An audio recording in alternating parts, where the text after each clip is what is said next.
Good evening বন্ধুরা, কেমন আছো সবাই? আশা করছি সবাই খুবই ভালো আছো, সুস্থ আছো। আমার নতুন আরেকটি ব্লগে তোমাদেরকে অনেক অনেক ওয়েলকাম জানিয়ে আজকের ভিডিওটা আমি শুরু করছি।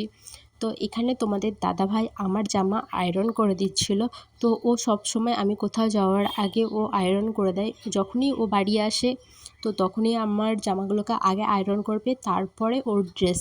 তো পাশে দাঁড়াও, আমি তোমাদেরকে দেখাচ্ছি। পাশে দেখে বুঝতে পারছো যে ওর জামা পরে আছে। তো ওর জামা আয়রন করা বাদ দিয়ে ও আমার আগে জামাটা আয়রন করবে।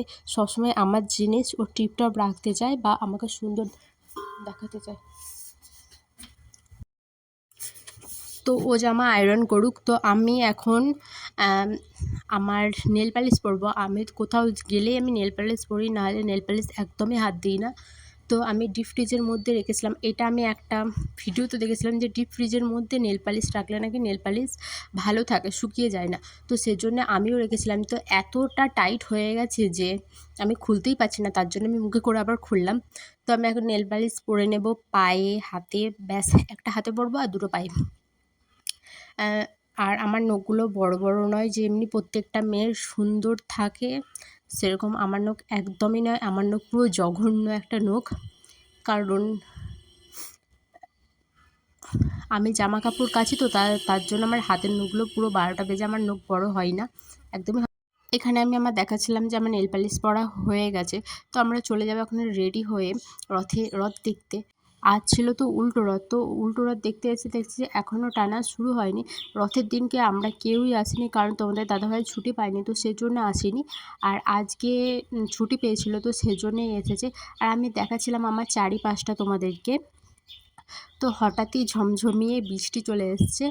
তো মেঘটা প্রচণ্ড কালো হয়ে গেল। তো হঠাৎই বৃষ্টি চলে এলো। আর এখন তো বর্ষাকাল, তো বৃষ্টি তো আসতে যাবে সব সময়।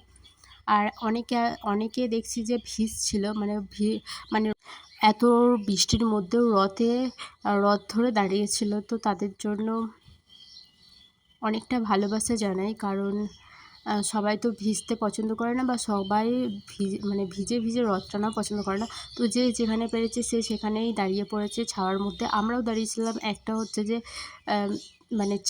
চালার মধ্যে দাঁড়িয়েছিলাম। তো বৃষ্টিটা অনেকটাই কমেছে। তো এখন দেখাচ্ছিলাম তোমাদেরকে একটা জিনিস, লক্ষ্য করেছো তো? এই ভিডিওটা দেখো আর এর পরের ভিডিওটা দেখবে, জাস্ট 1 সেকেন্ডের পার্থক্য। দেখছো আকাশটা পুরোটাই পরিষ্কার হয়ে গেছে, বোধহয় এটাকেই বলে ঠাকুরের মহিমা।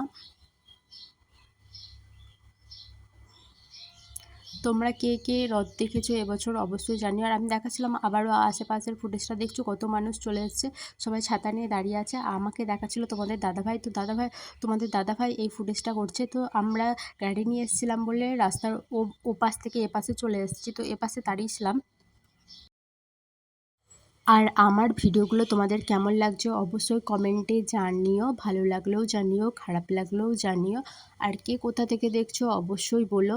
আর আমার ভয়েসটা আজকে তোমাদের একটু অন্যরকম লাগতে পারে, আমার ঠান্ডা লেগেছে খুব। তো সেজন্য আজকের ভিডিওটা এতটুকুই। টাটা সবাইকে।